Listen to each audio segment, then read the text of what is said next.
Hari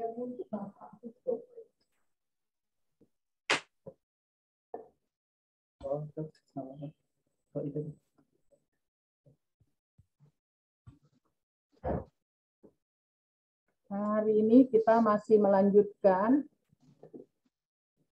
Halo? Ya, Bu. Melanjutkan masih materi tentang budaya organisasi. Pertama, alhamdulillah kita panjatkan puji dan syukur kehadirat Allah Subhanahu wa taala. Pada hari ini kita menjalankan ibadah saum bagi yang beragama muslim.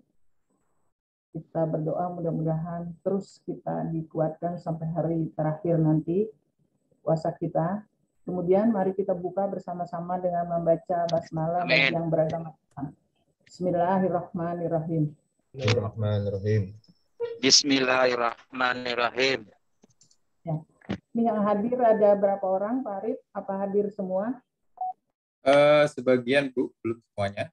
Tapi separuh, Pak, Ya. sudah ya. Masih, mungkin sebagian masih persiapan. Menyusul ya? Ya, Bu. Ya. Kemarin kita sudah absen, mungkin perkenalan kita sudah saling mengenal.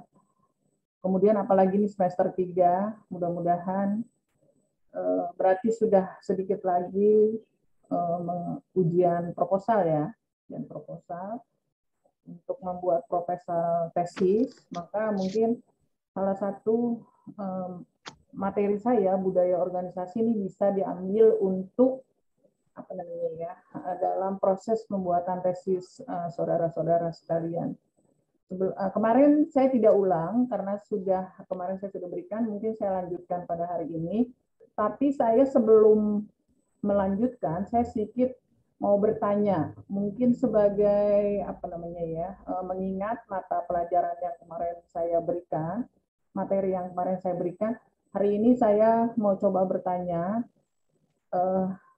bisa yang menjawab, bisa saya tidak berikan kepada siapa, tapi boleh siapa saja yang menjawab pertanyaan ini.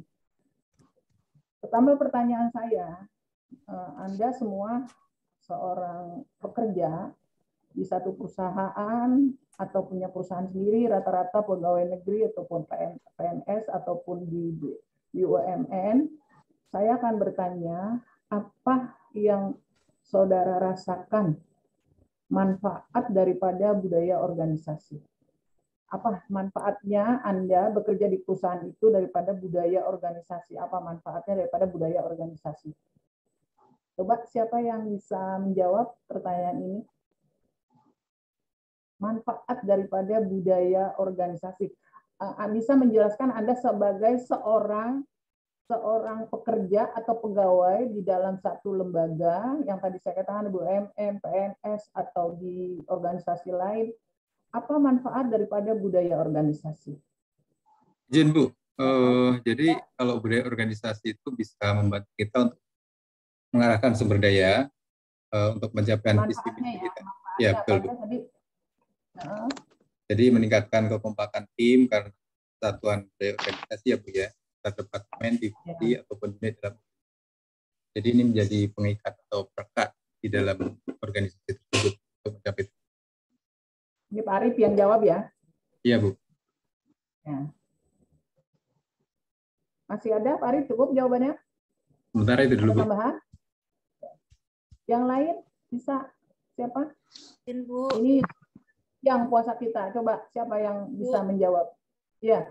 Jawabnya di dalam kita, apa yang menjadi manfaat di perusahaan Anda gitu, Nasir, berkembang budaya organisasi itu. Silakan siapa, perkenalkan namanya dulu ya. Izin Bu, saya Bu Linda, Bu. Bu Linda ya. Saya mencoba menjawab yaitu manfaat budaya organisasi dalam organisasi saya. Kebetulan saya seorang PNS. Dengan adanya budaya organisasi itu kita meningkatkan rasa kebanggaan atau merasa punya andil di dalam organisasi itu, dalam organisasi tersebut, memiliki peran meningkatkan rasa memiliki, Bu, dan menjaga organisasi yang kita yang yang kita ada di dalam itu, di dalam organisasi. Terus di dalam organisasi itu. Ya. Terus meningkatkan kekuatan organisasi dengan peran serta kita. Terus mengontrol perilaku kita, Bu. Ininya. Jadi dengan adanya budaya organisasi, jadi kita perilaku kita itu dikontrol, Bu, sehingga tidak ada yang melenceng dari budaya organisasi yang sudah yang kita anut gitu, Bu. Terima kasih. Cukup? Iya, makasih. Ada lagi? Silakan. Banyak manfaatnya, banyak. Silakan. Ya, saya, tadi Bu, sudah ya. Pak Arif dengan Bu Linda. Siapa? Lanjut. Dengan Yeni, Bu. Ya, siapa Bu Yeni? Ya, izin ya Bu untuk menjawab. Ya, jadi manfaat budaya organisasi bagi organisasi di tempat kami bekerja, kebetulan di BUMN Bu, di Pertamina. Ya, jadi manfaatnya adalah membantu membentuk organisasi menjadi mempunyai suatu sistem atau sistem yang teratur, yang rapi, yang memang sesuai dengan yang diharapkan. Kemudian membentuk juga orang-orang atau sumber daya atau mengarahkan sumber daya untuk dapat mencapai visi dan misi dari organisasi seperti itu. Mengembangkan visi misi bersama. Mengembangkan, iya, begitu maksudnya. Ya, bagus. Terus lanjut, ada lagi? Bu. Saya sih pengennya semua mempunyai jawaban masing-masing supaya apa yang dirasakan tentu beda-beda dalam satu budaya organisasi dalam satu perusahaannya. Lanjut, siapa mungkin? Izin Bu, menambahkan Bu. Ya. Izin menambahkan. Ya, siapa namanya? Eti Bu, Eti Mariati. Oh, Bu Eti. Ya, mangga Bu Eti. Manfaat budaya organisasi dalam suatu organisasi adalah memberikan manfaat Bu untuk kebersamaan dalam menciptakan suasana pekerjaan yang berbagai macam karakter dari pegawainya Bu. Terus memberikan motivasi dalam kita bekerja. Memberikan motivasi ya. Jadi membangkitkan kita supaya kita lebih kreatif lagi dalam melaksanakan pekerjaan, Bu. Izin. Ya. Kreatif ya. Ada yang menambahkan lagi? Siapa? Boleh saya, Bu? Boleh, siapa? Pak Indi. Iya, Bu. Ya, mangga. Jadi dalam setiap organisasi memang idealnya perlu adanya budaya organisasi.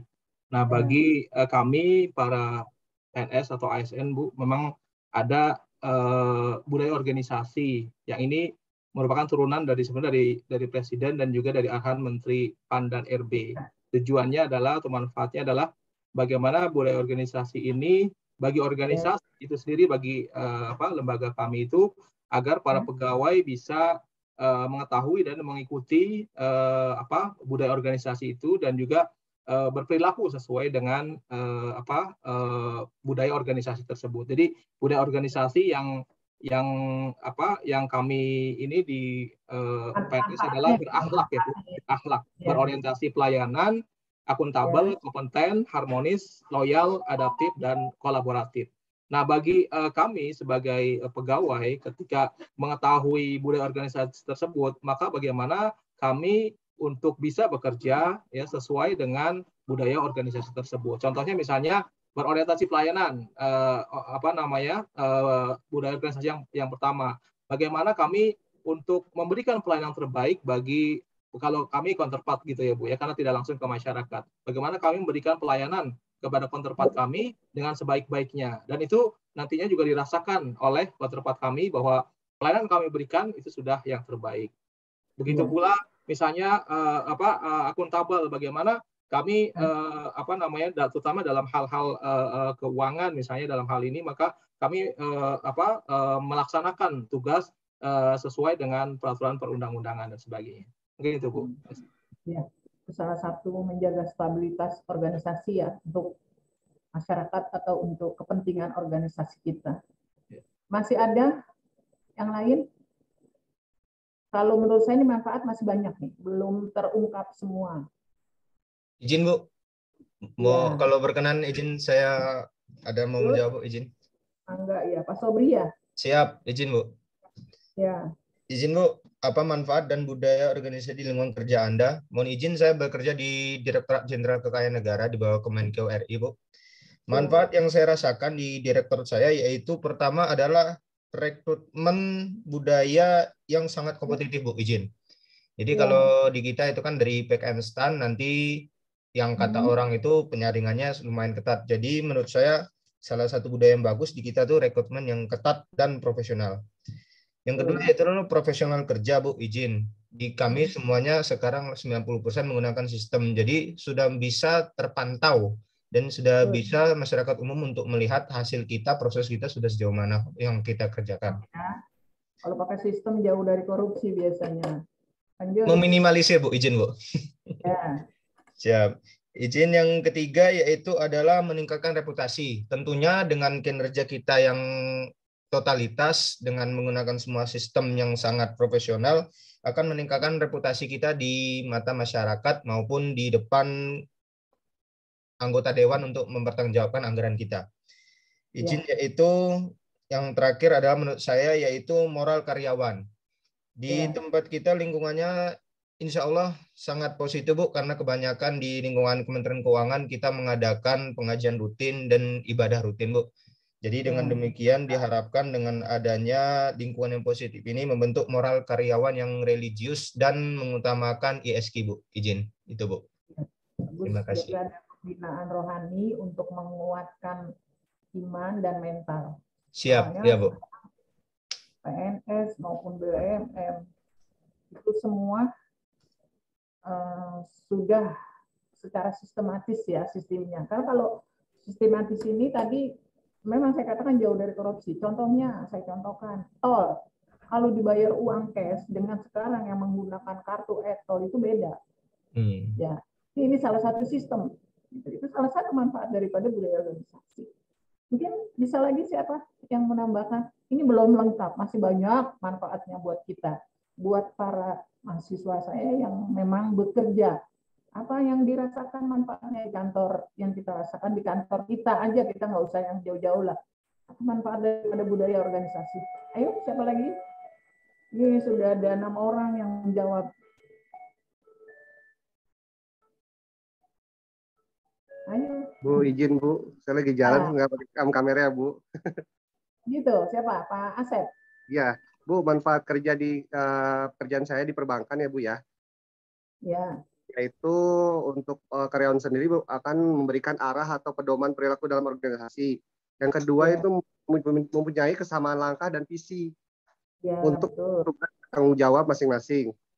Lalu yang ya, mendorong karyawan untuk berprestasi dalam bekerja atau produktivitas dalam bekerja lebih baik. Ya. Untuk yang keempat yaitu mencapai secara pasti tentang karir untuk kedepannya di perbankan sehingga mereka untuk konsisten dengan tugas dan tanggung jawab masing-masing, Bu. Itu aja cukup. Ya, bagus. Asep cukup bagus, semua juga udah bagus, sudah mampu, memang salah satu, karena memang manfaatnya banyak sekali. Apa yang kita rasakan di perusahaan kita atau di tempat kita bekerja, itu kita yang merasakan. Maka saya minta pendapat Anda bagaimana dan apa yang Anda rasakan buat diri Anda sendiri, gitu. Apa manfaatnya di perusahaan itu? Manfaat daripada budaya organisasi. Masih ada mungkin? Karena jawaban ini salah satu menambah nilai loh. Siapa yang bicara, saya catat ini. Karena saya bisa mendengar suaranya dan memang bisa apa yang Anda kemukakan walaupun tidak lengkap, apa yang Anda kan sudah ada apa namanya ya. Saya bisa ini salah satu ya, karena penilaian itu bukan saja dari hasil tulisan Anda, bukan saja juga dari yang absen yang Anda ikuti, tapi bagaimana apalagi ini kan S2. S2 itu harus sudah kompeten apa yang kita jawab, apa yang kita menjadi masukan dalam perkuliahan itu memang kita harus bisa memberikan satu argumen. Anda nanti di luar sana pendidikannya PS2. Nah, itu harus bisa memberikan satu jawaban, siapapun yang memberikan soal-soal atau Anda harus mampu memberikan tanggapan. Berarti Anda memang mempunyai intelektual yang mampu. Nah, pada hari ini saya mencoba. Ini sudah ada 6-7 orang teman-teman Anda, mungkin masih ada lagi yang lainnya. Kalau usah malu-malu, sampaikan aja apa yang ada, yang Anda rasakan. Oke, kalau tidak ada, nanti ada pertanyaan yang kedua mungkin ya. Saya memberikan 2 pertanyaan. Oh, izin, iya. Siapa Aris? Aris Pujianto, Bu. Ya. Kebenaran saya bertugas menjadi PNS, Bu, di Pemda DKI Jakarta. Yang terkait dengan budaya kerja di dalam satu organisasi itu, Bu, di DKI Jakarta sudah tertuang di kebijakan atau peraturan gubernur, Bu. DKI Jakarta nomor 50 tahun 2020, yang dimana isinya tentang bagaimana kita yang harus diimplementasikan dalam melaksanakan tugas yang seperti itu. Pak, kedengeran? Ya, Bu, izin, Bu. Kedengeran, Bu? Ya, jadi kita sebagai karyawan, Bu, yang ya terkait dengan budaya kerja yang harus diimplementasikan dalam melaksanakan tugas dan fungsi. Ya, satu yaitu berintegritas, berkolaboratif, akuntabel, inovatif, berkeadilan. Contoh misalnya, Bu, inovatif itu kita bisa menciptakan gagasan pembaharuan untuk meningkatkan mutu layanan melalui evaluasi, pemecahan masalah, dan perbaikan secara terus-menerus. Itu salah satu contohnya, Bu. Terima kasih, Bu. Oke.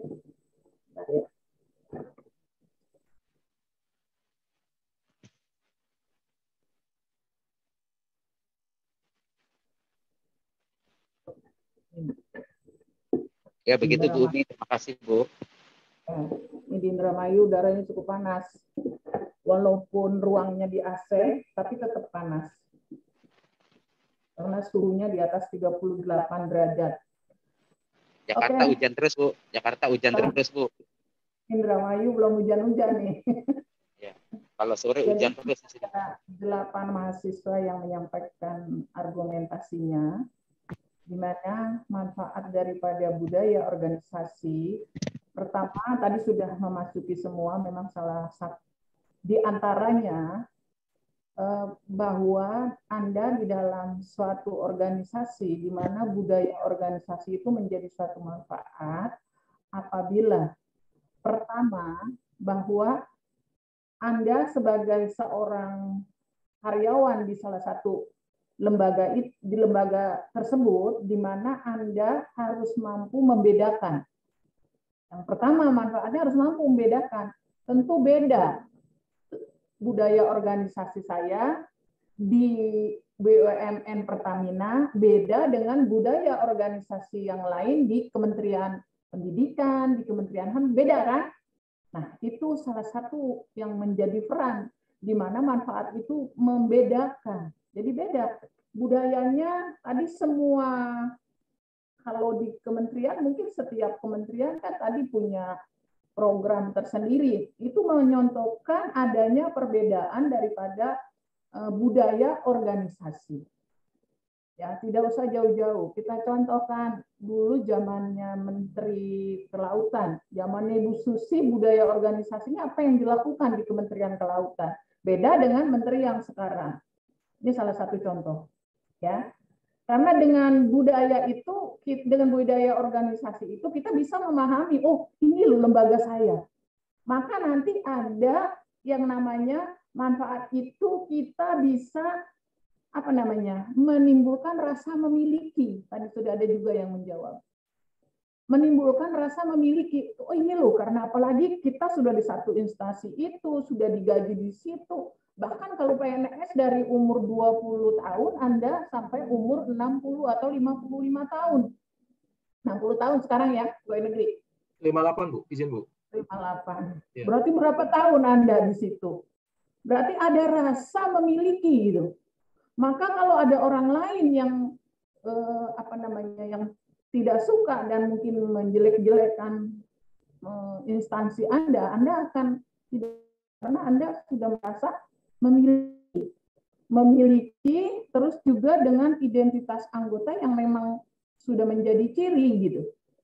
Oh ya, kalau di kementerian ini, di BUM ini cirinya. Itu salah satu manfaatnya bahwa kita merasa memiliki. Selain tadi mempunyai perbedaan masing-masing instansi. Kemudian juga selain itu juga tadi mementingkan tujuan bersama di dalam satu lembaga daripada kepentingan pribadi.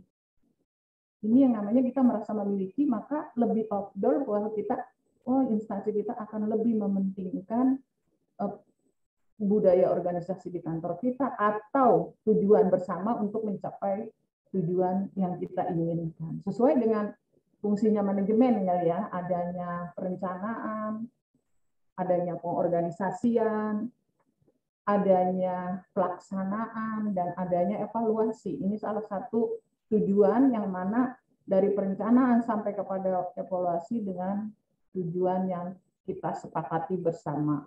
Ya tadi, apa yang akan dikerjakan visi misi, akuntabilitas segala macam itu adalah untuk mencapai tujuan bersama. Kemudian juga untuk menjaga stabilitas, bahwa Anda merasa sudah memiliki, Anda sudah mempunyai budaya tersendiri, di mana di situ Anda merasakan lebih mengutamakan, sudah mempunyai identitas. Tentu tadi stabilitas di dalam suatu lembaga itu banyak manfaatnya buat diri kita, ya kan? Banyak manfaatnya di dalam budaya organisasi, di mana diantaranya komponen-komponen ini adalah pemahaman budaya yang membuat kondisi internal organisasi akan stabil. Karena kita bekerja sama tadi, supaya di dalam lingkungan kerja kita akan aman, kondusif. Semua begitu kan pengennya? Ada nggak yang satu perusahaan atau tadi di satu kantor, pengennya kantornya ribut terus? Nggak pengen kan? Semua pengennya kondusif. Itu salah satu daripada manfaat budaya organisasi. Nah itu. Nah, kemudian mungkin ini budaya organisasi banyak pendapat-pendapat gitu ya. Para ahli yang memberikan pendapat. Kemudian juga dari para pendapat itu mungkin ada yang menurut Anda lebih cocok untuk dipraktekkan di perusahaan Anda. Anda bisa menjawab siapa salah satu daripada ahli. Para ahli itu pendapatnya apa? Bisa memberikan satu jawaban. Misalnya menurut ini budaya organisasi itu ini. Karena nanti kalau saat Anda menyusun satu teori, itu Anda harus memahami teori siapa yang Anda pakai pada saat penyusunan tesis Anda. Misalnya saya contohkan masalah manajemen. Tadi manajemen itu yang lebih ngetop, mungkin Anda kenal dengan GR Perry. GR Perry itu yang mengatakan manajemen ini adalah suatu proses daripada perencanaan, pelaksanaan, akuntansi segala macam. Nah, itu terkenal. GR Perry itu seorang tokoh yang sudah lama. Maka kalau nanti pun Anda menyusun teori, walaupun tahunnya baru, biasanya tahunnya diminta 10 tahun ke bawah. Jadi kalau yang 19 tahun sudah lama. Jadi kalau nanti menyusun tesis, carilah tahun-tahun yang di atas 2010, 2012 sampai ke atas. Karena tahun muda itu sudah beda zamannya. Tapi kalau untuk buku Bubon, namanya buku tua, buku Babon, itu bisa dengan teori-teori orang-orang lama. Misalnya tadi saya katakan seperti manajemen, kepemimpinan, GR Perry itu bagus sekali. Atau motivasi seperti Maslow itu terkenal dengan teorinya ya. Bisa saja mutu Edward Salis. Nah, itu bisa. Itu salah satu tokoh-tokoh yang memang dikenal dengan teorinya. Biasanya mereka mengeluarkan teori tahun sekian tapi dikembangkan oleh para ahli selanjutnya gitu. Nah, sekarang saya mau nanya budaya organisasi. Coba Anda jelaskan satu orang satu aja, teorinya banyak yang membuat teori tentang budaya organisasi. Coba dari para ahli Anda satu memberikan satu tanggapan. Siapa? Silakan, siapa? Hairudi. Saya Bu. Pak? Saya Bu Asep Munajat Bu. Hairuni. Siapa? Silakan. Iya Bu. Hairuni ya. Bu. Ya, Menurut Hairuni. Bapak Vijay Bu. menurut Bapak Vijay Sate yang dari tahun 1985. Ya. Jadi di sini pengertian budaya organisasi itu kuat. Jadi dia konsep budaya organisasi yang ideal, yang dimana budayanya itu dipengaruhi oleh intensitas perilaku. Berarti psikolog masuk di dalam sini. Jadi karakteristik, gestur, cara dia beradaptasi terhadap karyawan satu dengan lainnya. Lalu dia ini dia menegaskan bahwa semua itu budaya organisasi itu ada konsepnya. Kalau seperti suku Jawa, suami saya kan dari ada unggah-ungguhnya di situ. Gesturnya ada orang engge gitu kan, engge. Kalau Jepang, negara Jepang dia selalu nunduk-nunduk juga gitu. India kan gitu kan. Jadi ditegaskan di sini memang budaya organisasi itu kuat dengan konsep ideal di mana mempengaruhi intensitas perilaku gitu, Bu. Bagaimana, Bu? Kalau di kantor Anda kaitan dengan teori tadi di kantor, Kalau di kantor saya berbaca macam budaya juga yang direkrut. Jadi tuh ada yang orangnya tuh cepat, selalu cepat. Terus ada juga yang lambat gitu. Terus ada juga gesturnya selalu murah senyum. Terus dia selalu unggah-ungguh. Ada yang cuek, ada yang rajin. Itu banyak. Beda-beda ya, sukunya beda-beda kan. Gestur dari intensitas perilaku, Bu. Ya, makasih Bu. Sampaikan tadi tokoh daripada budaya organisasi itu kaitannya dengan di kantor kita. Oh iya, di kantor kita juga berlaku budaya organisasi sesuai dengan pendapat yang tadi. Ayo lanjut, siapa lagi? Mangga. Izin Bu, saya Bu. Ya. Siapa Pak Edi? Mangga. Iya Bu, izin Bu.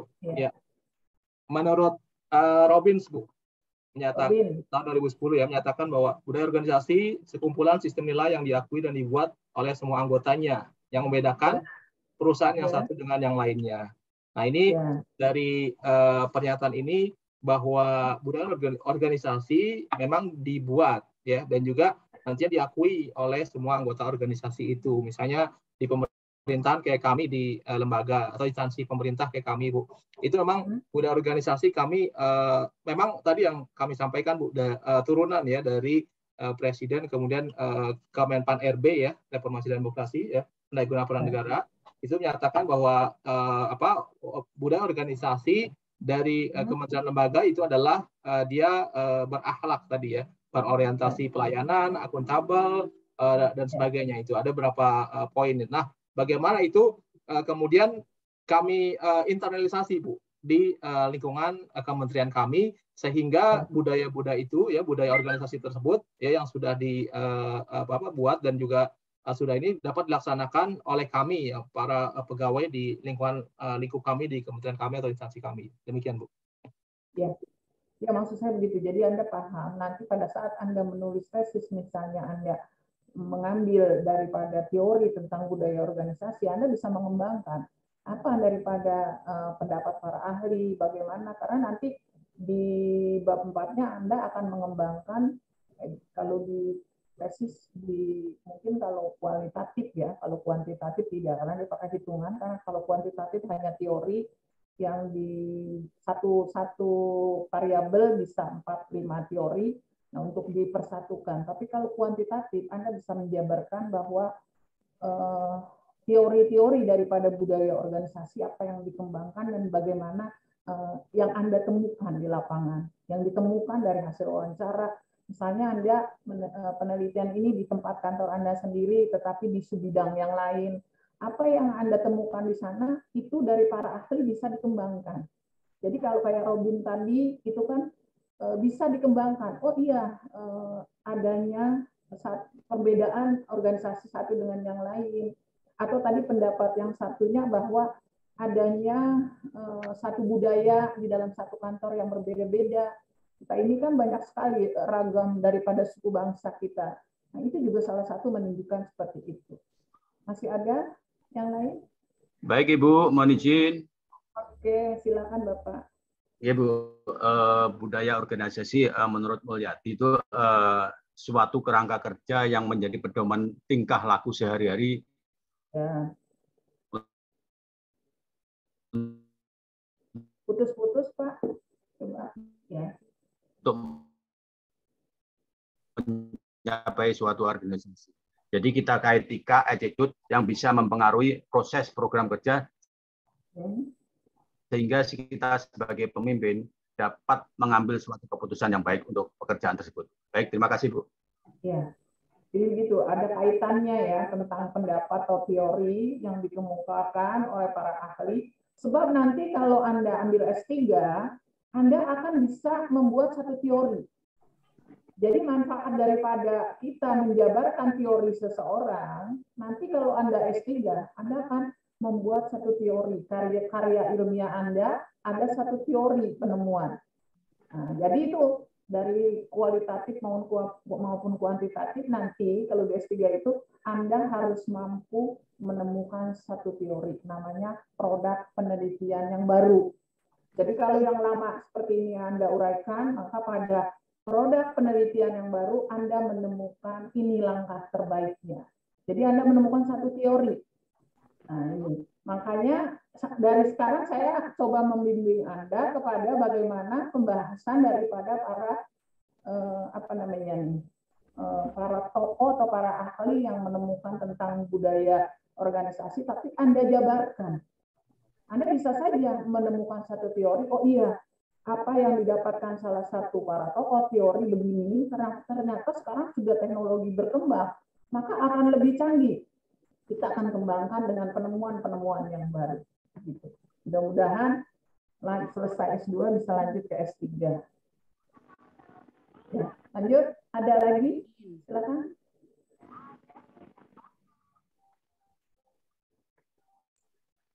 Masih baru bertiga, mungkin ada yang mau nambah? Izin Bu, Sobri ya. Izin menambahkan Bu. Ya, silakan Pak Sobri. Mohon izin saya mengutip dari Sechain Bu, tahun 1992. Ya.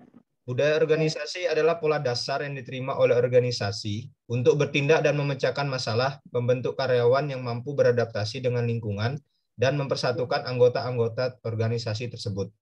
Untuk itu, harus diajarkan kepada anggota tersebut, termasuk anggota yang baru, sebagai suatu cara yang benar dalam mengkaji, berpikir, dan merasakan masalah yang dihadapi. Izin, Bu. Nah, kaitannya, coba Anda kaitkan dari teori ini. Kaitan teori ini dengan di tempat kerja saya, yaitu adalah kebanyakan senior-senior itu di tempat kerja saya itu mengampu kami-kami yang baru, Bu. Jadi dia membantu kami dalam memecahkan masalahnya. Jadi ibaratnya dia ada membimbing kami, Bu. Jadi ketika ada kendala, ada tempat kita untuk berdiskusi. Jadi dibantu sama pimpinan maupun senior-senior kita, Bu. Izin, Bu. Diberi contoh ya. Iya, Bu. Betul. Kita lanjut mungkin. Bahkan, Bu. Ada lagi? Ya, Bu. Saya mengutip Cass and Rosenwig 2011. Jadi budaya organisasi sebagai suatu sistem nilai dan kepercayaan yang dianut bersama, yang berinteraksi dengan orang-orang, perusahaan, organisasi, dan sistem pengawasan untuk menghasilkan. Kalau di tempat kerja saya, Bu, di kampus, itu kita ada masa inkubasi ya, Bu. Ada masa pelatihan gitu di awal yang menjadi karyawan baru. Itu nilai-nilai, kita disebutnya nilai-nilai para Madinah. Ya, budaya organisasi yang ada di kita itu diperkenalkan dan ditanamkan jadi tata nilai yang berlaku ketika masih menjadi karyawan tetap gitu. Di kantor Anda, di kantor Pak Arif, bagaimana perkembangannya? Maksudnya implementasinya, Ibu ya? Ya. Ya, Bu. Jadi ketika masih baru, karyawan itu diberikan pelatihan dan di situ dari mulai nilai-nilai visi misi segala macam ditanamkan kepada karyawan baru. Artinya ketika sudah bekerja, itu mereka sesuai dengan budaya organisasi yang Ya, bagus. Semua sudah memberikan satu argumentasi dan itu pendapat Anda. Seperti tadi saya katakan pada saat nanti Anda menulis. Anda belajar hari ini harus diimplementasikan baik di kantor Anda maupun pada saat Anda menulis. Tujuan Anda kan pengen tesis Anda bagus dan pengen cepat selesai begitu dengan nilai yang baik. Maka untuk mendapat nilai yang baik tentu juga Anda harus mampu bagaimana bisa menerapkan ilmu terutama di dalam diri kita. Untuk bisa menerapkan itu ya tadi kita harus rajin juga membaca bagaimana ilmu yang kita dapat bisa kita terapkan. Jadi kalau tadi para ahli berpendapat dan kita realisasikan di kantor kita apa yang terkait dengan teori yang kita sampaikan, ini salah satu argumen kita dan implementasi yang kita dapati. Kemudian kalau tadi ini masih banyak yang belum jawab, yang tadi juga. Coba yang lainnya apakah mungkin hanya dipasang fotonya saja orangnya tidur kali ya. Jadi saya masih ingin juga menyampaikan, kemarin juga sudah sampaikan bahwa budaya organisasi, pengertiannya, terus dari para ahli dan manfaatnya, kemudian juga jenis-jenis budaya organisasi menurut para ahli, bahwa di dalam satu perusahaan atau kantor, bahwa budaya organisasi juga itu banyak jenisnya. Banyak jenisnya. Nah, coba Anda sebutkan siapa yang bisa bahwa jenis-jenis budaya organisasi apa saja dan jenis organisasi yang mana yang cocok pada kantor Anda. Coba. Jenis-jenis organisasi, jenis-jenis budaya organisasi, terus jenis budaya organisasi apa yang cocok diterapkan pada kantor Anda. Coba siapa yang bisa? Anda boleh buka internet, boleh buka laptop, nggak apa-apa dibuka saja. Ini kan bukan ujian. Kalau ujian izin, Bu. Ya. Izin, Bu. Linda, Bu. Bu Linda, ya mangga Bu Linda. Iya Bu, jenis atau tipe budaya organisasi menurut No and Mondi itu terbagi atas dua, yaitu open and participatory culture, sama yaitu jenis ini ditandai dengan adanya pencapaian tujuan hasil yang tinggi dan didukung dengan adanya rasa saling percaya pada bawahan, sifat komunikasi yang terbuka, kepemimpinan yang suportif dan penuh perhatian, menyelesaikan masalah bersama, otonomi pekerja, dan berbagai seluruh informasi yang ada. Terus yang kedua adalah closed and autocratic culture. Karakteristik dari tipe budaya organisasi ini adalah pencapaian tujuan pada hasil yang tinggi, tapi pencapaian ini akan lebih dinyatakan dan dipaksakan di dalam organisasi dengan sifat kepemimpinan autokrasi yang kuat. Kalau di kantor, mungkin kalau di kantor saya cenderung ke yang pertama, Bu. Jenis yang pertama itu open and participatory culture. Organisasi yang terbuka. Yang terbuka dan partisipatif ya. Ya, dan partisipatif. Iya, Bu. Bahwa jenis budaya itu cocok sekali karena memang adanya keterbukaan, saling mendukung satu sama lain, tidak seperti tertutup dan otoritas. Ada kantor sebetulnya yang begitu ada, tidak semua yang tadi saling terbuka. Siapa lagi yang bisa memberikan argumennya sesuai di kantor? Nggak usah sungkan-sungkan apa yang terjadi di kantor, jenis budaya apa yang cocok, apakah memang pimpinan Anda terbuka, partisipatif, atau pimpinan Anda tertutup, autokrasi, kepemimpinan, silakan. Jadi saya mungkin nanti jam berapa Pak Arief digabungkan? Hari ini katanya digabungkan. Kita tadi kan karena kita maju ya Bu ya, jadi jam 14:10. Digabungkannya? Nggak, maksudnya yang jam pertamanya tadi digabungkan. Oh, sama jam dua pertama digabungkan. Ya. Oh, jadi tadi nggak pakai. Ya. Coba yuk, siapa yang bisa, boleh buka laptop selanjutnya atau buka, Anda boleh buka untuk bisa memberikan satu argumen. Karena kalau kita di S2 ini bukan saja seperti SMA, hafalan harus kita baca. Sekarang zaman sudah canggih, kita bisa memberikan satu, malah sambil kita menjawab, jadi kita paham apa yang ada kita temukan, jadi bisa kita kembangkan untuk kita bisa bicara, untuk kita susun, untuk menyampaikan gitu. Silakan. Bu, maaf mau izin tanya, kalau untuk jenis budaya organisasi bidang kesehatan itu bisa dimasukkan ke jenis budaya pasar nggak, Bu? Karena di situ kan ada umpan balik margin keuntungan tetap dan menjadi terdepan dalam persaingan, Bu. Bisa saja. Kalau kaitan sama apa tadi? Budaya pasar untuk dalam kategori kesehatan, Bu. Begini, kalau jenis organisasi itu, jenis budaya organisasi itu, apa yang diberlakukan di kantor, di perusahaan Anda atau di kantor Anda, itu ada dua sebetulnya, ada yang tertutup dan ada yang terbuka. Dalam artian kebudayaan yang terbuka di sini, di mana tadi sudah disampaikan, dengan adanya tujuan yang tertinggi, saling percaya antara bawahan dan atasan. Sebab kalau tidak ada saling percaya, tidak akan bisa terjadi mencapai satu tujuan yang akan diinginkan di dalam satu organisasi. Ya, tadi itu. Nah, itu ya masih ada yang bisa menyampaikan? Saya izin, Bu. Asep Najat, Bu. Ya. Pak Arif. Asep, Bu. Oh, Asep. Ya, Bu. Iya, untuk budaya komunikasi kan kita menurut didefinisikan oleh Cameron dan Quinn itu ada 4 ya, Bu. Advokasi, ada budaya klan, budaya hierarki, dan budaya pasar. Untuk saya sendiri kerjaan ya, Bu, untuk perbankan masuk di hierarki ya, Bu ya. Kerjanya di mana? Di hierarki, budaya hierarki. Pasar. Huh? Di budaya hierarki, Bu, masuknya saya, Bu, di perbankan.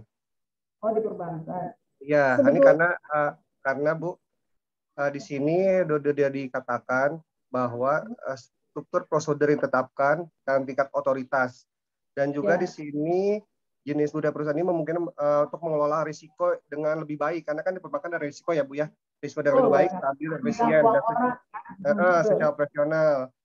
Jadi untuk menghalangi namun hal ini dapat menghalangi untuk inovatif ya, Bu, untuk gesit dan responsif terhadap perubahan mendadak di pasar dan industri mereka.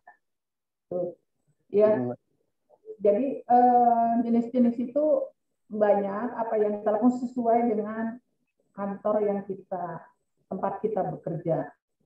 Kalau tadi sudah banyak menjawab, saya mungkin sedikit juga masih ada satu pertanyaan, mungkin yang terakhir pertanyaannya, bukan pertanyaan sih, kita diskusi saja lah, saling sharing. Sebab saya juga belum tentu bisa semua ini gitu. Saya juga sama membaca sebelumnya.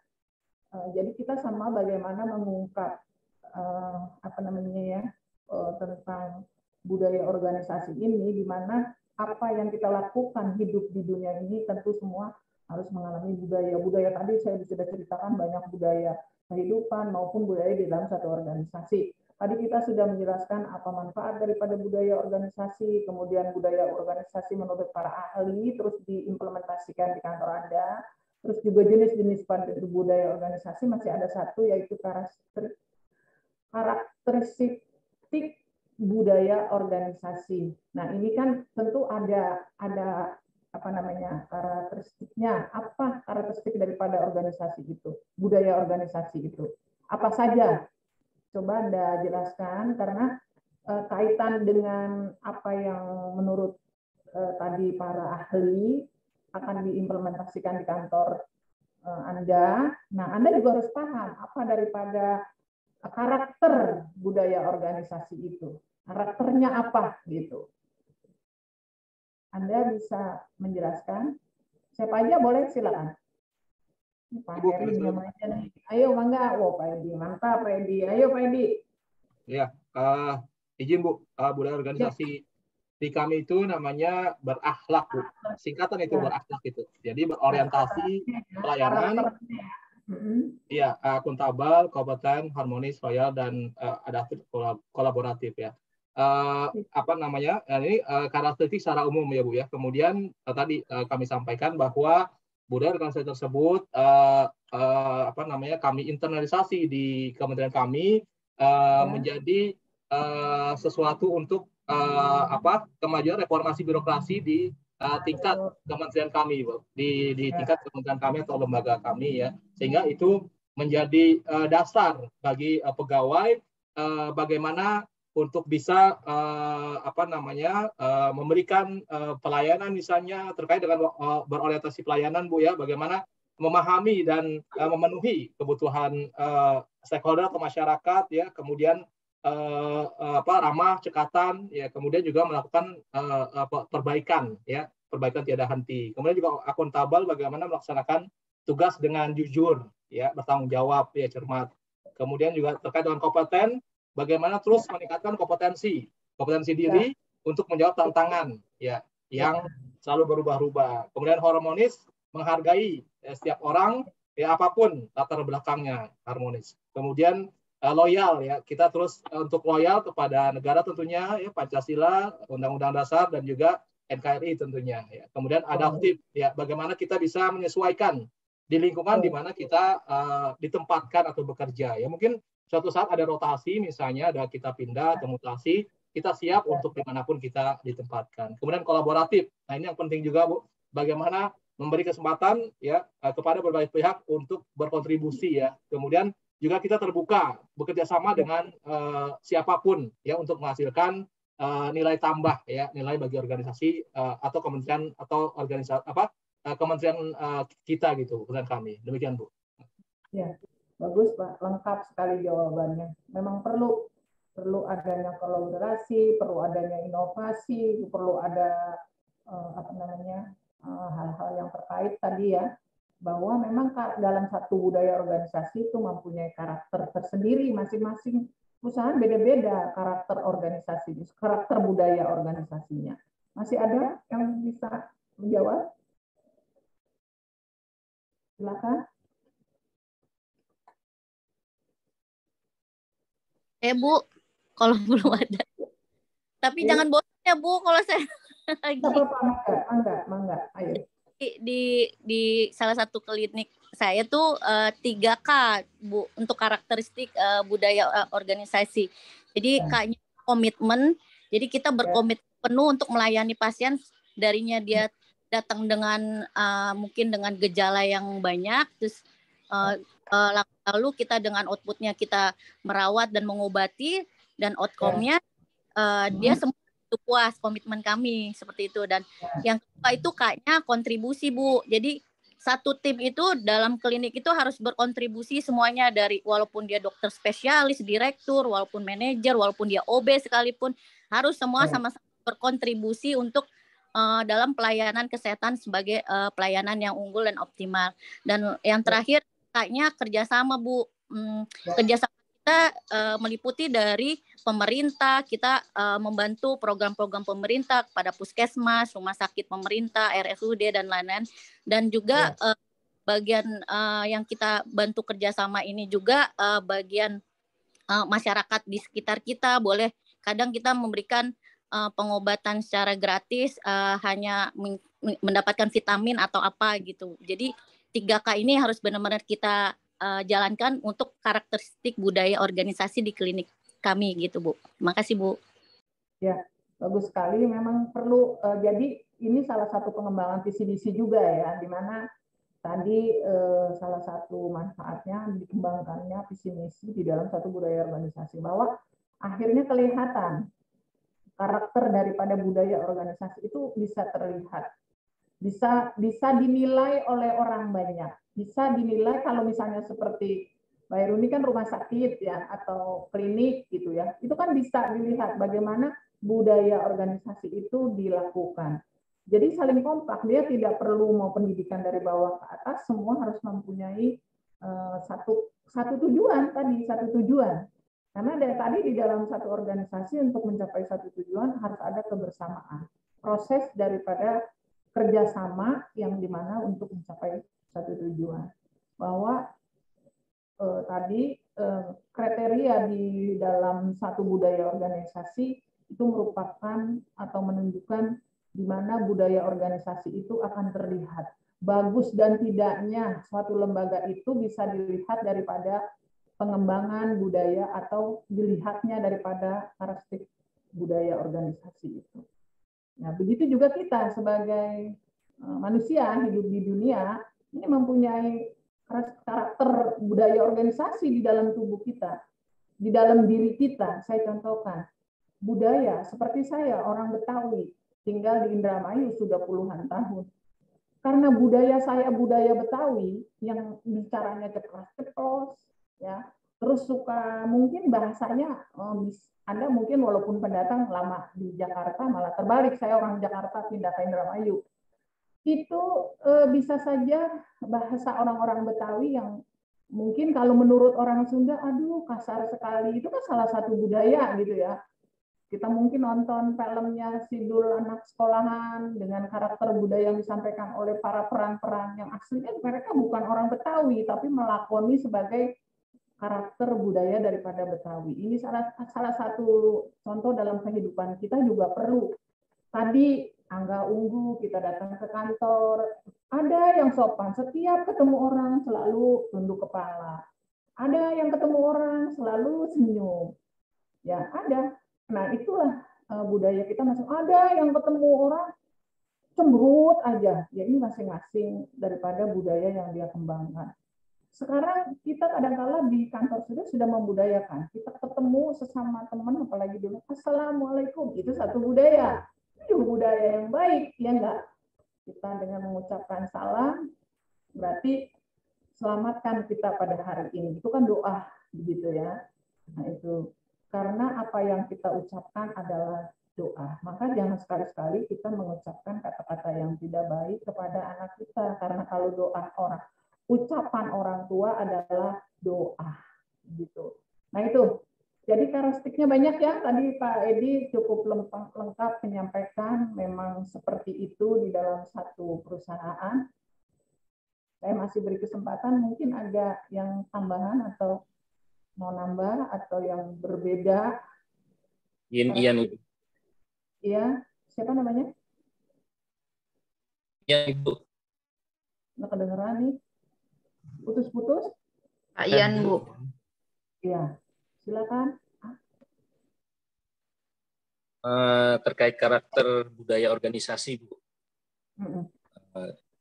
Izin untuk mengomentari. Jadi karakter itu adalah cara kita berpikir, berperilaku yang menjadikan ciri khas itu, Bu.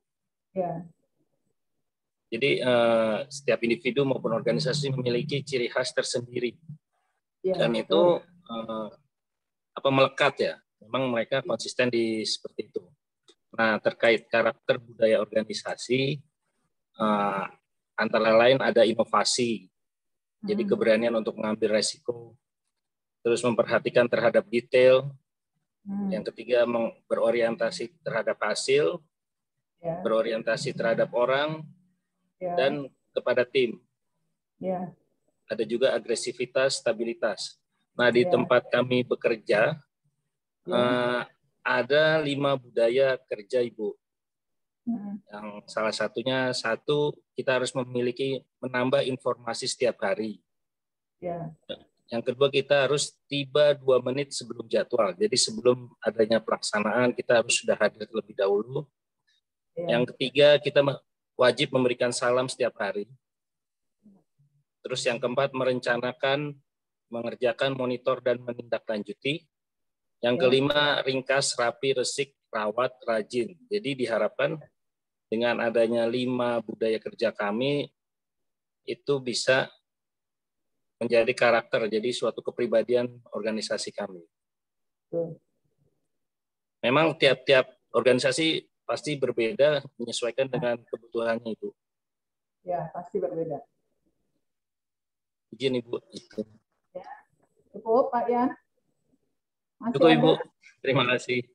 Ya, terima kasih. Ada lagi? Ayo, nggak usah sungkan-sungkan atau mau ngasih pendapat yang lain. Jadi cukup bagus bahwa karakter itu memang apa namanya ya, satu pembuktian dari diri seseorang ataupun dari lembaga satu organisasi. Oh karakternya begini, oh karakternya. Maka kalau dulu, zaman dulu sampai sekarang, maka orang lebih percaya kepada bintang-bintang tuh yang diramal. Adanya Gemini, ada Sagittarius, ada apa. Itu kan menyontohkan, oh Gemini karakternya orangnya begini, oh Sagittarius itu sebetulnya dilambangkan daripada karakter-karakter seseorang. Begitupun jadi budaya organisasi diterapkan bukan saja di dalam satu perusahaan atau kantor, dalam satu organisasi, budaya itu juga diterapkan di dalam rumah tangga. Sebab di dalam rumah tangga itu terjadinya dua orang yang saling berbeda budaya. Kalau nikahnya orang Betawi nikah sama orang Padang, ini budayanya beda di dalam rumah tangga. Maka disitulah harus ada tadi bagaimana kita menjadikan satu visi misi ini dengan tujuan sama bahwa rumah tangga ini harus sakinah mawaddah warahmah. Misal satu ya, contoh di dalam rumah tangga. Bahwa memang tadi budaya organisasi di mana saja pasti akan muncul karena juga akan menimbulkan satu karakter khusus di mana suatu karakter itu akan menunjukkan baik dan tidaknya orang itu, sifatnya orang itu, dan hasilnya akan bisa terlihat. Kalau tadi diantaranya seorang pimpinan di dalam memimpin suatu perusahaan atau kantor, dia menerapkan budaya organisasi apa yang baik. Bisa saja dia menerapkan dengan budaya organisasi yang sifatnya seorang pemimpin yang otoriter. Bisa saja dengan memanfaatkan dirinya seorang pemimpin yang demokratis. Bisa saja juga begitu di dalam rumah tangga. Anda sebagai seorang pemimpin apa yang Anda terapkan di dalam rumah tangga untuk menjadikan rumah tangga Anda menjadi rumah tangga keluarga sakinah mawaddah warahmah. Apalagi sini banyak laki-laki sebagai imam. Di sini akan ditentukan bahwa budaya organisasi juga di dalam keluarga akan diterapkan. Ya, sangat penting. Jadi bukan saja di dalam satu lembaga, kalau tadi sudah disampaikan oleh Pak Ian, oleh Pak siapa tadi ya, Pak, sudah cukup bagus yang disampaikan oleh teman-teman tadi, dari Pak Edi, ini cukup lengkap, bahwa budaya organisasi itu memang tidak bisa, otomatis sudah menjadi satu kebutuhan kita gitu ya, sudah apapun yang terjadi itu sudah menjadi budaya kita dan itu harus dilakukan. Cuma bagaimana sistemnya itulah kita manusianya yang mengatur. Sistemnya itulah kita bagaimana manusianya yang mengatur supaya budaya itu bisa diterapkan menjadi satu sistem yang baik. Bisa saja budaya itu tidak menjadi yang baik, bisa saja. Tergantung kita manusianya yang mengelola daripada budaya itu. Gitu. Sebab daripada tadi adanya karakter, macam-macam karakter budaya, tentu daripada budaya organisasi ini perlu disosialisasikan. Apa yang tadi diterapkan di klinik kesehatan 3K, sebelumnya harus perlu disosialisasikan budaya ini. Bukan cuma diterapkan di kantor, mungkin bisa saja di rumah ada salah satu dari 3K itu yang bisa diterapkan di rumah. Atau seperti Pak Yan, membudayakan setiap datang harus mengucapkan salam dan yang lain-lain atau yang segala macam. Bisa saja kita juga pulang kantor dibiasakan sampai rumah, Assalamualaikum warahmatullahi wabarakatuh. Atau kita pulang dari mana, itu satu budaya begitu. Nah, jadi perlu disosialisasikan. Kalau tidak disosialisasikan, itu tidak akan berjalan. Bagaimana cara mensosialisasikan budaya organisasi? Jadi budaya organisasi ini perlu disosialisasikan sebagai upaya mengimplementasikan nilai-nilai budaya organisasi.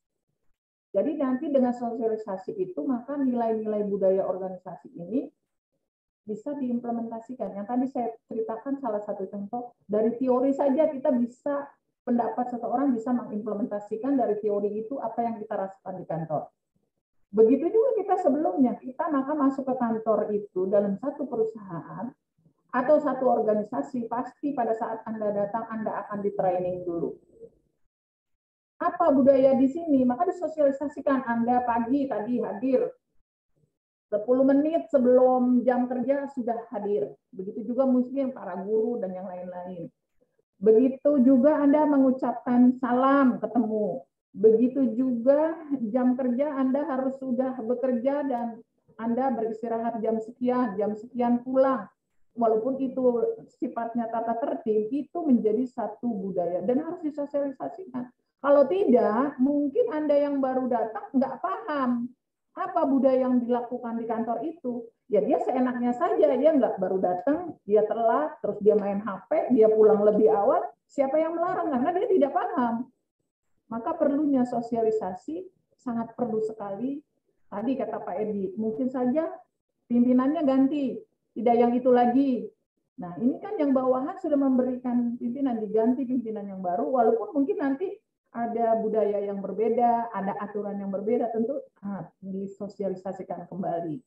Kayak begitu. Nah, tadi daripada hal-hal yang apa yang menjadi budaya inilah yang akan mencerminkan daripada satu organisasi atau satu perusahaan. Ada yang bertanya sampai di sini? Kalau tadi saya yang bertanya, sekarang mungkin ada yang belum jelas, silakan. Izin tanya, Bu. Ya. Dari Pak Peksi. Ya. Ini menarik, Bu, masalah karakteristik budaya maupun macam budaya. Kalau menurut saya, budaya organisasi ini juga tergantung pemimpinnya, Bu. Siapa yang mau mengawakin organisasi itu. Jadi, kalaupun budaya itu sudah merupakan mekanisme kerja di suatu organisasi, tapi karakter dari pemimpin yang membawahi organisasi itu akan mempengaruhi bagaimana budaya organisasi itu. Kami contohkan bahwa di militer, otoriter itu, kepemimpinan otoriter itu sangat menonjol. Hierarki jelas. Ya. Nah, jadi kita pernah bisa melihat contoh seorang pemimpin memimpin suatu satuan, akan berbeda nanti penggantian pemimpin, walaupun ada budaya kinerja yang sudah terjadi, tapi aura pemimpin itulah bagaimana dia membawa organisasi akan berbeda. Nah, makanya maksud saya, karakteristik ataupun budaya organisasi ini kan untuk tujuannya bagaimana mencapai hasil ataupun tujuan organisasi dari budaya ini. Ini tergantung dari pemimpin yang membawahi organisasi itu. Apabila ada budaya organisasi, kemudian dia memimpin dengan karakteristik pemimpin yang benar, maka tujuan organisasi akan tercapai. Nah ini maksud saya ini menarik karena kalau kami kaitkan dengan dunia kami di TNI militer, budaya organisasi itu jelas, Bu. Orang tidur dari bangun tidur sampai tidur lagi itu sebenarnya diatur. Kalau di lembaga pendidikan itu diatur. Kalau masuk ke kerja pun juga jam berapa apel, jam berapa pulang, kemudian target kerja itu sudah disusun. Tetapi ada kata tetapinya, tergantung bagaimana seorang komandan atau pimpinan organisasi satuan itu dia membawahi anggotanya. Ada yang membawa dengan enak, ada juga yang membawa kurang enak, akhirnya sasaran itu tidak tercapai. Ini contoh aja, Bu. Bukan saya apa, tapi saya menarik dengan budaya organisasi. Ya, terima kasih, Bu. Ya, makasih Pak Peksi. Memang begitu, Pak. Jadi budaya organisasi itu bisa diterapkan tadi kan karena di jenis-jenis budaya organisasi itu juga ada yang pemimpinnya demokrasi di mana terbuka, bawahan itu akan mengikuti dan akan lebih cepat mencapai tujuan karena antara pimpinan dengan karyawan atau bawahan itu saling mendukung karena pimpinannya terbuka dan demokrasi. Beda dengan Anda, bisa saja dia menjadi pemimpin yang otoriter ya, di mana pemimpin itu keras, tetapi dia tidak mau bekerja sama dengan bawahan.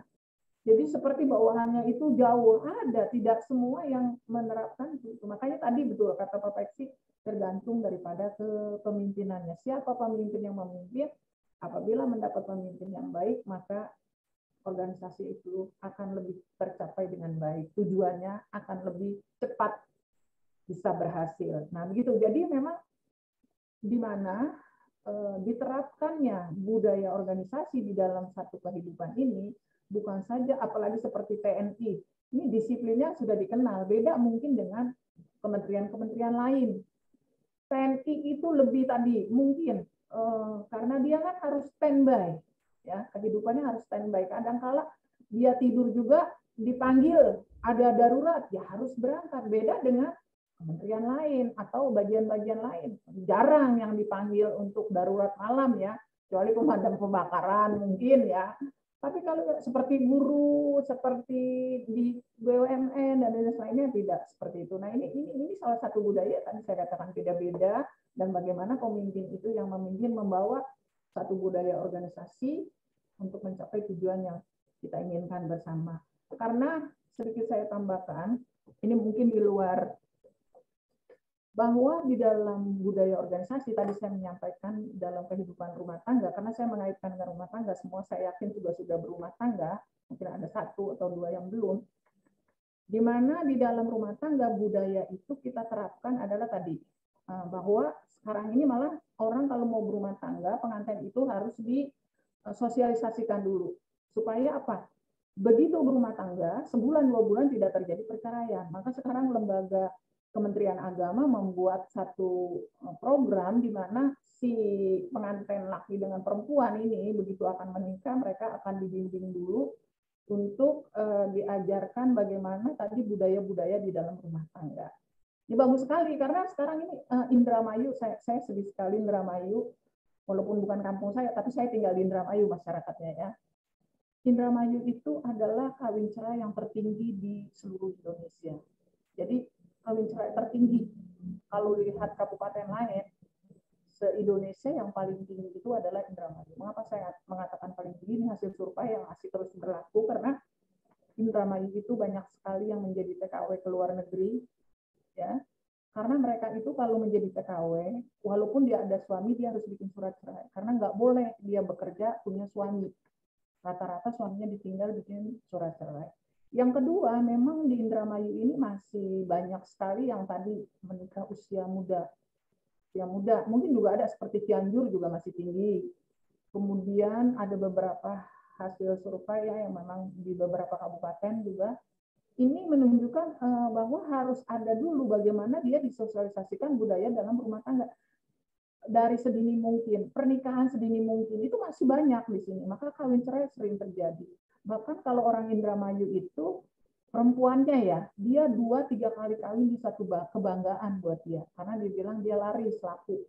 Gitu. Beda dengan tempat lain. Kalau kita beranggapan bahwa seumur hidup ya sudah. Kalau di Indramayu itu orang yang sering nikah, dia itu malah satu kebanggaan. Ya, jadi itulah, apalagi di Indramayu memang saya terserang aja. Kalau asli Indramayu orangnya cantik-cantik. Siapa yang mau lihat ke Indramayu boleh. Nah, kebetulan boleh Bu, nanti kita main Bu ke Indramayu Bu. Kita perpisahan sana Bu. Saya ikut nebeng Bu. Saya Pak Edi Pak Arif udah daftar Bu. Saya ikut Bu. Saya izin nebeng Pak Aris. Siap Bu, ikut saya waktu Bu. Itu izin Bu, di Kaltim waktu itu di Kaltim 4 saya ininya 3 hari di sana Bu, di Indramayu Bu, terkait dengan tenaga kerja.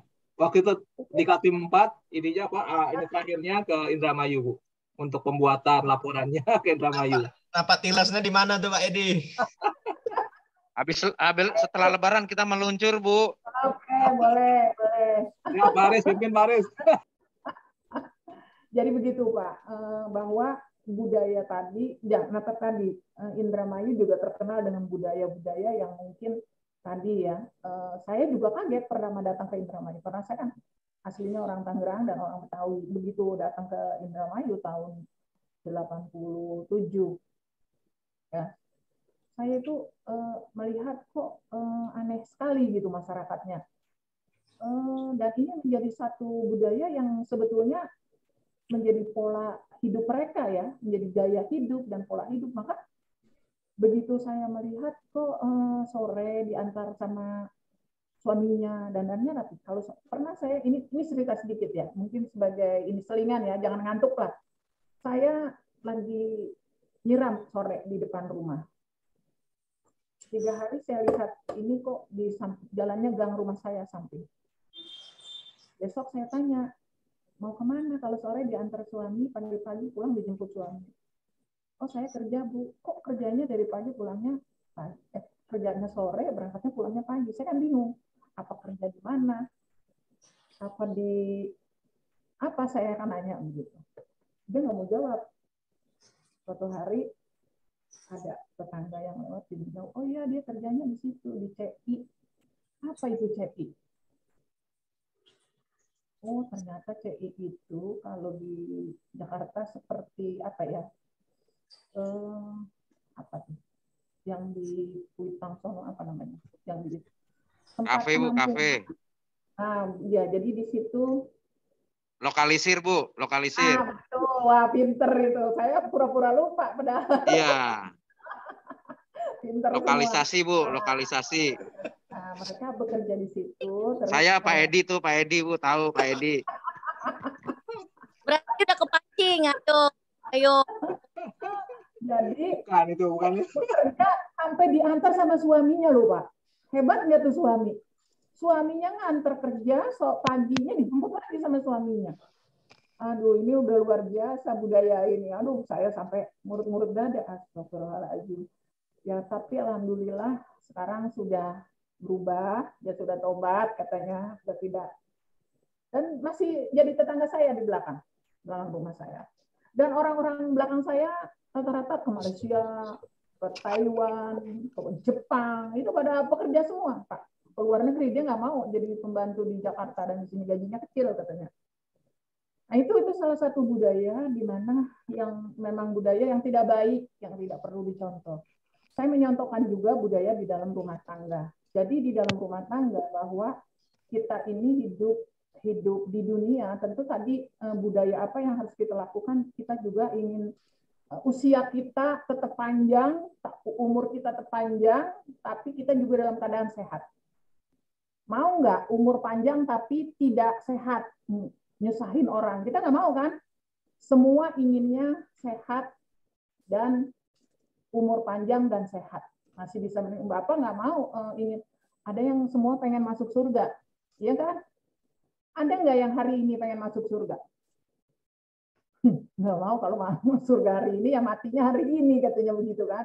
Nah ini salah satu di mana pola hidup di dalam rumah tangga kita terapkan. Jadi adanya pola hidup, adanya pola makan. Nah ini kalau pengen sehat mungkin di sini juga kita pola makan harus kita jaga. Sebab pola makan juga menjadi budaya di dalam rumah tangga. Kalau yang biasa budayanya makan masaknya yang pakai mecin, pakai bumbu-bumbu, itu mah umurnya nggak akan panjang. Yang minumnya suka soft drink juga nggak akan panjang. Usahakan mulai usia kita, saya mulai usia 3, kalau makan tidak bermecin, saya dari masih gadis, orang tua saya udah nggak pernah kenal mecin, nggak pernah kenal gula. Jadi makan yang memang bumbunya hanya cabai dan bawang. Kemudian begitu saya punya suami, dan itu saya terapkan di dalam budaya saya yang sudah diajarkan di rumah, budaya itu saya terapkan. Alhamdulillah. Begitu juga hal-hal makan. Kalau makan itu, kalau sekarang kan kita maunya yang serba praktis ya. Indomie, kemudian juga yang serba beli food kayak gitulah. Kalau di Jakarta kan lebih gampang, telepon datang istri udah nggak pernah masak. Instan. Iya, instan begitu. Alhamdulillah. Izin Bu, makan bersama juga budaya Bu. Makan bersama keluarga itu budaya Bu. Ini saya terapkan. Ya. Jadi di mana makan bersama anak dengan bapak dengan ibu ini satu budaya di mana bisa menimbulkan keluarga itu bisa harmonis. Sebab dengan kumpul itu kita bisa saling diskusi. Saya sampai hari ini anak saya sudah berumah tangga, saya belain 1 bulan sekali saya datang ke rumah anak saya bawa anak-anak saya ke mall, saya pilih suruh ajak makan di restoran mana dia mau, terus bawa cucu, semua itu adalah apa saya lakukan karena sudah terbiasa pada saat dia masih kecil di rumah ini saya ajarkan dari kecil duduknya di meja makan, kalau makan tidak boleh makan duduk di bangku lain, duduknya harus di meja makan kalau makan dengan rame-rame. Harus ada, kalau ayahnya lagi dinas di luar ya kita makan dengan anak-anak begitu. Ini satu karena dengan di situ kumpul, tahu apa yang anak lakukan, dan kita jadikan diri kita juga sama anak budaya kita bahwa saat sudah dewasa dengan anak itu jadikanlah dia teman juga selain anak. Saya problem apa yang dia lakukan dia bisa bercerita ke pada kita. Karena kalau itu Ya, kita betul, tidak Bu. lakukan, ya, kalau itu kita tidak lakukan, dia merasa jauh. Nanti akhirnya dia bercerita kepada orang lain, itu akan lebih tidak bagus gitu. Jadi Betul, alhamdulillah Bu. saya harus memberikan contoh kepada anak-anak supaya kita orang tuanya harus menyontohkan yang baik. Begitu juga alhamdulillah sebagai orang tua, kalau kita punya rezeki, kita kerjakan, kita bangunin rumah anak tuh. Saya bangunin rumah anak satu-satu, apalagi orang Betawi, kata kalau punya anak laki harus ngerjain rumah, saya bikin Wah, rumah iya, Bu. Betawi. Ya. Ibu Betawinya di mana, Bu? Mana depan UHAMKA, Parung Serap. Oh, gitu, Tahu Bu. UHAMKA? Ya, Parung Serap di Ciledug. Tahu Ciledug Ya. kan? Ciledug tahu, Bu. Ya, ada Universitas Muhammadiyah Buya Hamka, Fakultas Kedokteran. Nah, Ada sayur asam joglo tuh, Bu. Di dekat situ, Bu. Ya, Sayur. Ya, Saya sayur mampir ke asam sini joglo. Ciledug. Ya. Ada yang di Ciledug? Saya, Bu. Ya. Nanti jadi kalau lagi lewat ke mau arah ke Pondok Aren, Parung Serap, Ciledug berarti satu kecamatan sama saya. Puri Beta, Bu. Oh, Puri Beta ya, dekat itu. Ya, makan dengan keluarga bagian dari indikator pembangunan keluarga ya, Bu ya. Jadi 8 fungsi keluarga. Ya, betul. Jadi kita bisa menerapkan salah satu fungsi di dalam berkeluarga, di mana kita bisa bersama-sama dari kecil kita didik anak-anak kita. Kalau pagi kita kantor nggak sempat, malamnya harus disempatkan. Apalagi ini banyak seorang ibu. Sebab ibu itu adalah pangkal daripada rumah tangganya. Maksudnya fondasi daripada rumah tangga. Sebab seorang ibu itu dituntut, dia mampu nggak jadinya surga di telapak kakinya. Nggak ada surga di telapak kaki bapak, adanya di telapak kaki ibu. Maka seorang ibu harus mampu menjadikan surganya ada di telapak kakinya. Bagaimana harus izin, Bu, yang soleh. Ya, silakan Pak. Ya, saya Berlando Sihombing, Bu. Berkaitan dengan budaya, apakah bisa berubah melalui proses kehidupan atau waktu, Bu? Contoh, orang Betawi dulu ada di kota Jakarta, sekarang ada di pinggiran. Orang Sumatera dulu banyak di Sumatera, tapi sekarang banyak orang Jawa yang di Sumatera. Apakah bisa juga pengaruh waktu atau proses, Bu? Ya, jadi kalau budayanya mah tetap ada, Pak. Tetap berlaku. Dia kan walaupun tinggal di mana aja, budaya itu nggak akan hilang. Saya katakan saya orang Jakarta, saya tinggal di Indramayu, budaya Indramayu beda.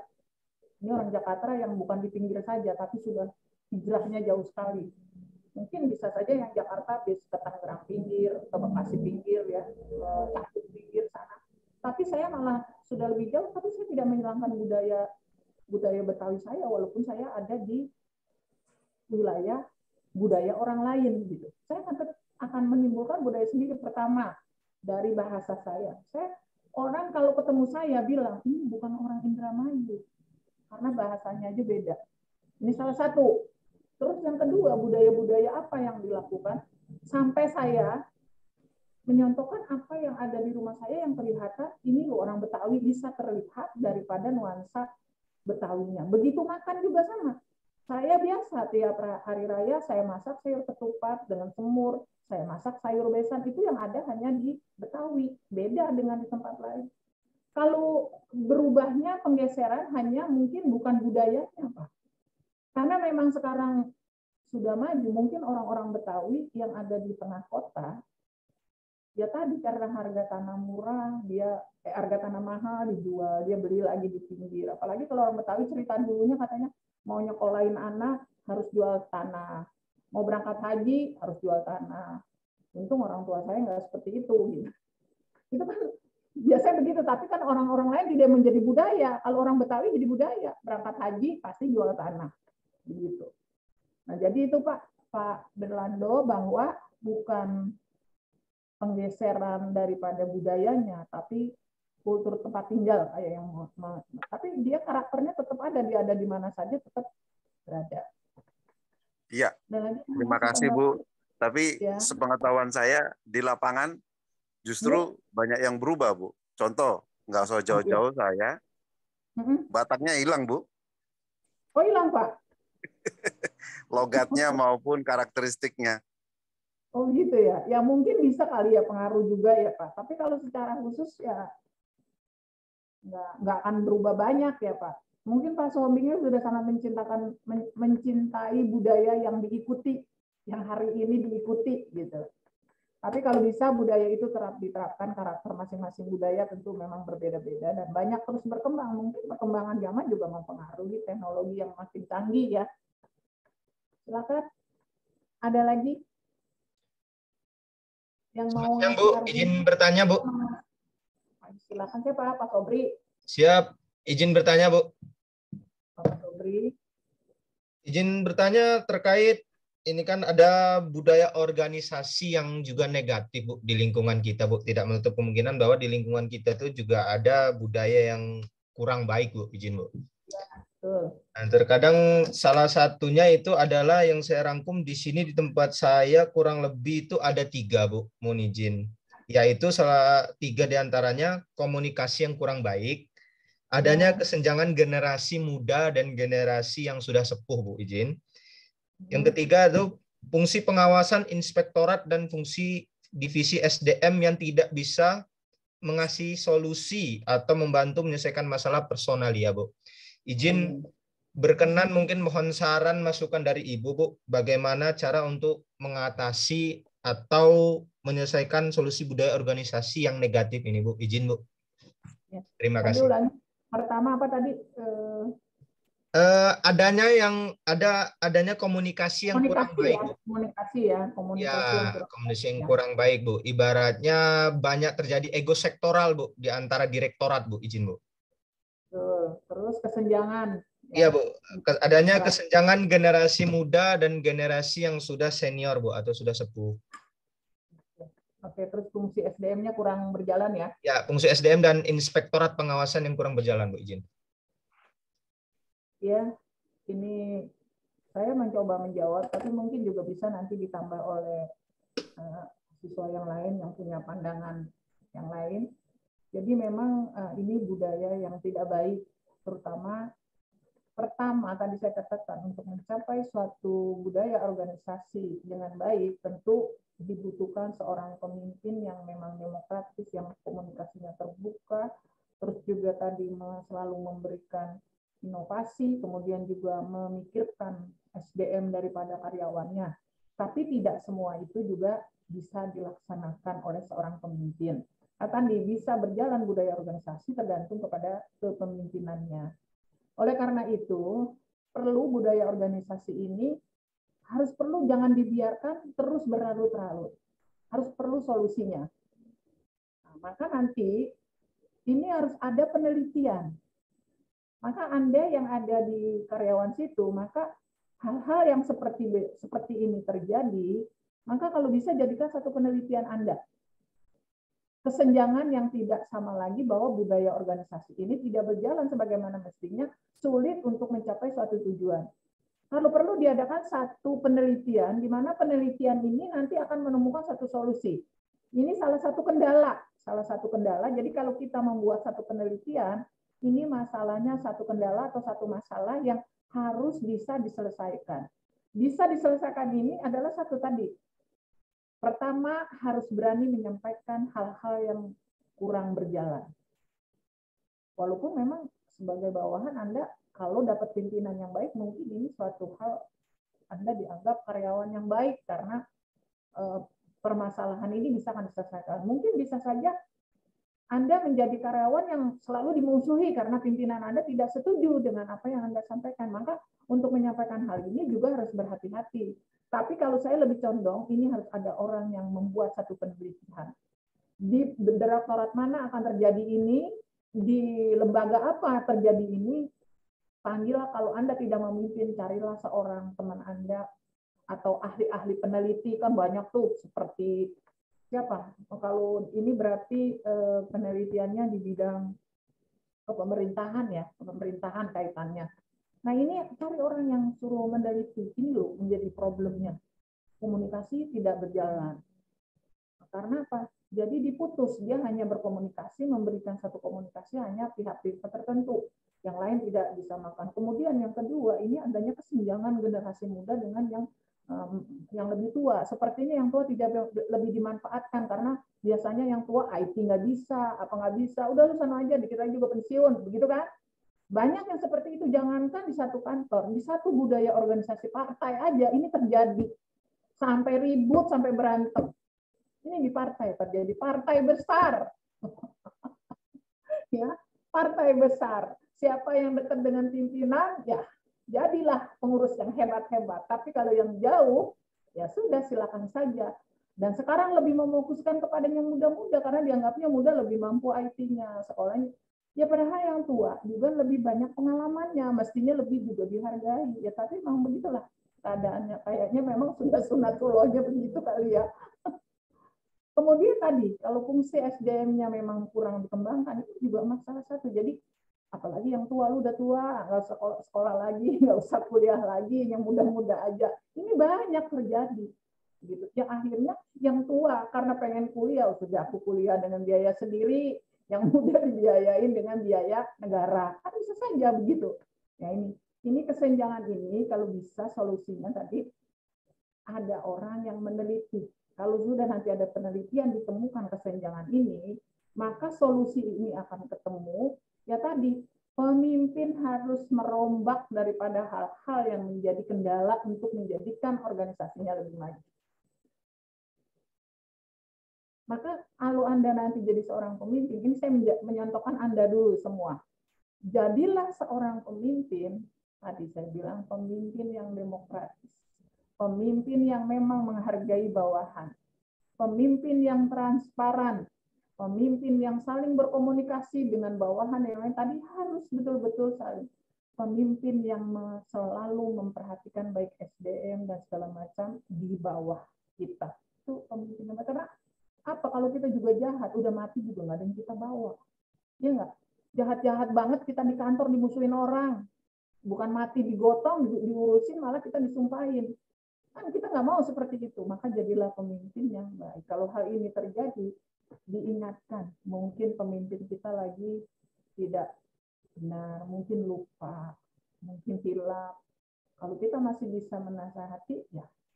Kalau memang tidak, ya tadi dengan cara penelitian, di mana nanti akan ketemu solusi daripada masalah-masalah yang kita hadapi. Saya yakin bukan cuma kantornya Pak Sobri, mungkin di tempat yang lain juga ada, walaupun tidak muncul, pasti ada.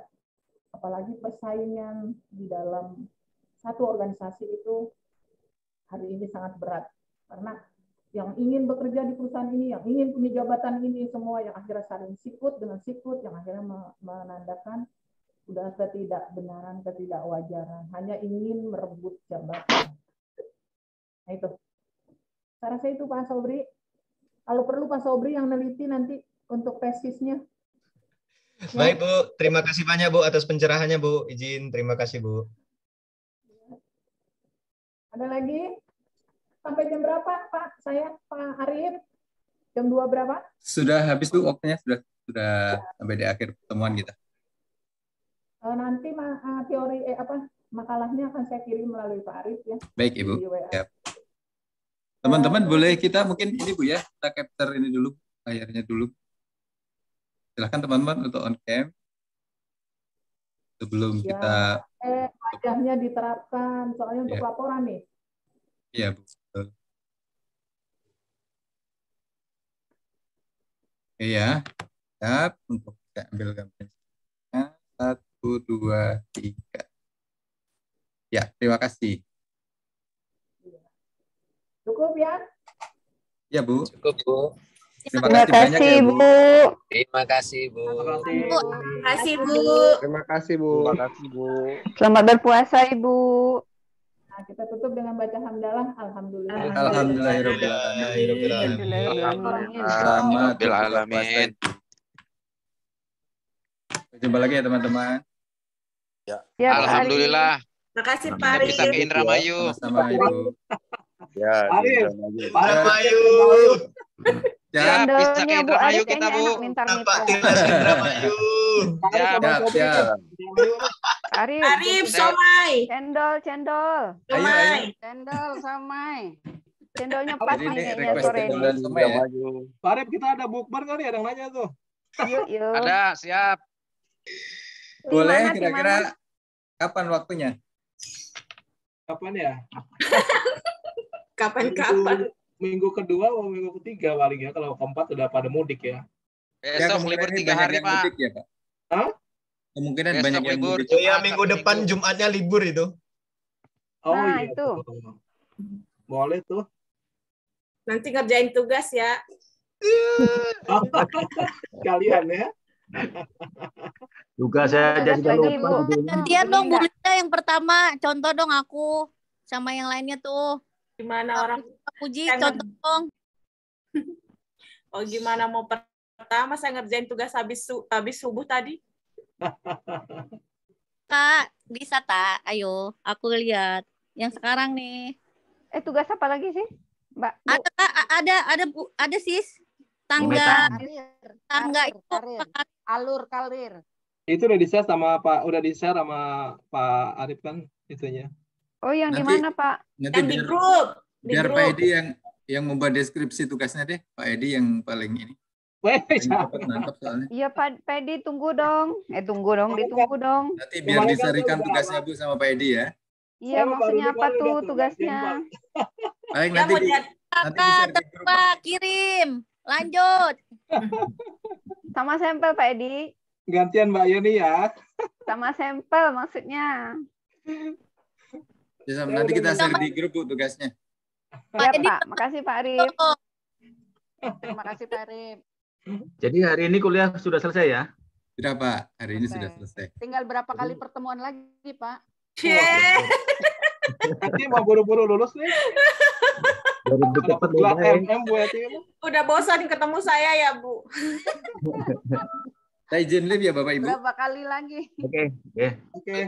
Izin, terima kasih.